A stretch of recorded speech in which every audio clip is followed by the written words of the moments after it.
Hey guys, welcome back to my channel sign with Nikhil में। तो आप सब कैसे हैं? आशा करता हूं कि आप सब अच्छे होंगे और पढ़ाई कर रहे होंगे। ठीक है, तो आज हम देखेंगे इतिहास लेखन में चीनी परंपरा। अब इतिहास लेखन में चीनी परंपरा कैसी थी, चीन के लोगों ने हमारे इतिहास लेखन में क्या क्या महत्वपूर्ण भूमिका निभाई और उनकी इतिहास लेखन में क्या योगदान था हमारे भारत में, वो हम आज डिटेल में देखेंगे। तो आइए देखते हैं।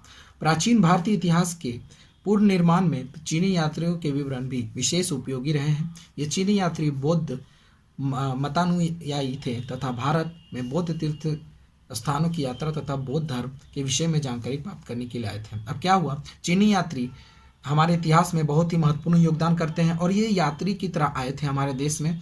और चीनी यात्री कौन थे? तो बौद्ध धर्म को मानने वाले थे और वो भारत में स्पेशली इसलिए आए थे क्योंकि उनको बौद्ध धर्म के बारे में रिसर्च करना था और यहाँ के बौद्ध धर्म कैसा फैला हुआ था उसके बारे में उनको जानकारी लेनी थी। ठीक है, वे भारत का उल्लेख यिंतु, अब वो भारत का उल्लेख यिंतु नाम से करते हैं। अब उनको पुस्तकों में क्या भारत का क्या नाम लिखे हैं? यिंतु, मैंने हाईलाइट कर दिया है, बहुत ही इंपॉर्टेंट है। ठीक है, यिंतु। इनमें 4 के नाम विशेष रूप से प्रसिद्ध हैं। अब वो चीनी यात्री में 4 इतिहासकार बहुत ज़्यादा फेमस थे, उनके नाम हैं क्रमशः देखिए, फाहियान, सुंगयुंग, वेनसांग तथा इत्सिंग। ठीक है, ये 4 इतिहास कौन कौन थे? फाहियान, सुंगयुंग, हुनसांग और इत्सिंग। ठीक है, अब आइए इनके बारे में हम थोड़ा सा डिटेल में देख लेते हैं कि उन्होंने कैसे इतिहास को लिखने में हमारी मदद की। फाहियान गुप्त नरेश चंद्रगुप्त द्वितीय विक्रमादित्य के दरबार में आए थे। अब फाहियान जो थे वो किसके शासनकाल में आए थे? भारत चंद्रगुप्त द्वितीय विक्रमादित्य के शासनकाल में। और चंद्रगुप्त द्वितीय का शासनकाल कब से रहा था, कब से कब तक? 375 ईस्वी से 415 ईस्वी तक रहा था। ठीक है, उसने 14 वर्ष तक भारत में रहा। उसने कब तक भारत में अपना जीवन बिताया? तो 14 वर्षों तक अपना जीवन यहाँ बिताया था। उसने अपने विवरण में मध्य देश के समाज एवं संस्कृति का वर्णन किया। अब उसने क्या किया? तो मध्य देश के बारे में मध्य देश के समाज और संस्कृति का अपने पुस्तक में उसने विवरण किया। अब आइए दूसरा, सुंगयुंग। सुंगयुंग 1518 ईस्वी में भारत आया और उसने अपने 3 वर्ष की यात्रा में बौद्ध ग्रंथों की प्रतियां एकत्रित की।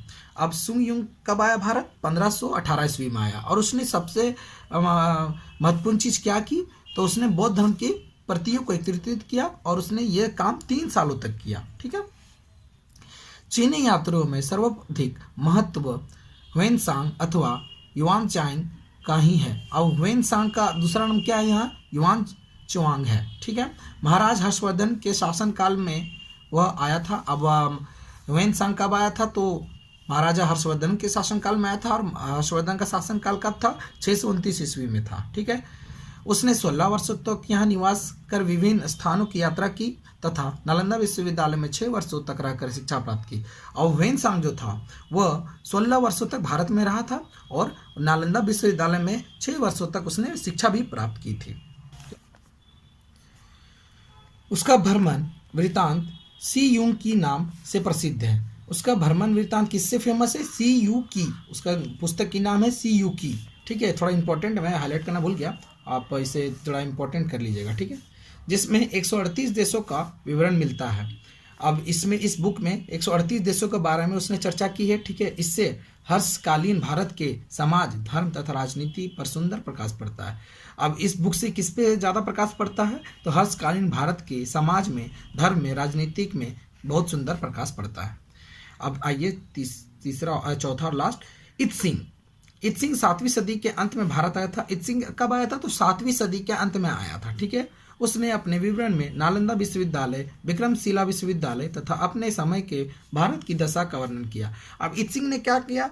तो अपने वो तो 7वीं सदी के अंत में आया था और उसने नालंदा विश्वविद्यालय, विक्रमशिला विश्वविद्यालय के बारे में वर्णन किया था। ठीक है, यह हमारा दुर्भाग्य है कि सभी चीनी यात्री बौद्ध भिक्षु थे, इसीलिए उनका दृष्टिकोण पूर्णतः धार्मिक था। अब क्या हुआ कि हम तो शुरू में ही डिस्कस किए थे कि चीनी यात्री कौन थे? बौद्ध भिक्षु थे और उनका मेन मुद्दा क्या था कि बौद्ध धर्म के बारे में जानना। यह हमारा दुर्भाग्य है। कैसे? इसे हम ऐसे समझ सकते हैं कि अब उन लोगों ने एक ही फील्ड पे सारा रिसर्च किया। किस पे? तो धार्मिक पे ही रिसर्च किया, बौद्ध धर्म के बारे में रिसर्च किया। उन लोगों ने किसी शासक के बारे में नहीं बताया इतनी अच्छे से, किसी लड़ाई के बारे में नहीं बताया, बस अपने धर्म के बारे में उन्होंने चर्चा किया। ठीक है, ऐसे समझ सकते हैं इसको। उन्होंने अपने वर्णन में उन राजाओं के नाम भी नहीं लिखे जो उस समय भारत में राज कर रहे थे। जैसा कि मैंने आपको बताया कि वो लोग अपने जो समय राज्य कर रहे थे उनके बारे में भी चर्चा नहीं की, परंतु इन सभी चीनी यात्रियों की बौद्ध धर्म में अटूट श्रद्धा थी, अतः वे निष्पक्ष रूप से भारत का वर्णन किया है।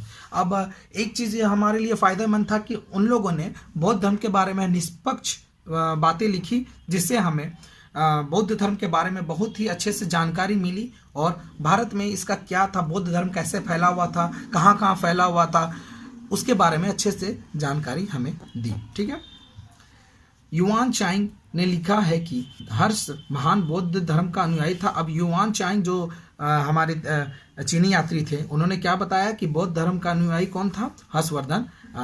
ठीक, हर्षवर्धन था और अन्य धर्मों का आदर नहीं करता था। और हर्षवर्धन जो थे वो बौद्ध धर्म का ही आदर करते थे और बाकी अन्य धर्मों को वो नहीं मानते थे, मतलब वो एकेश्वरवाद पे ही यकीन रखते थे, इससे हमें पता चलता है। परंतु अन्य साधनों से हमें ज्ञात होता है कि हर्ष ने बुद्ध की प्रतिमा के साथ साथ सूर्य और शिव की प्रतिमाओं का भी पूजन किया था।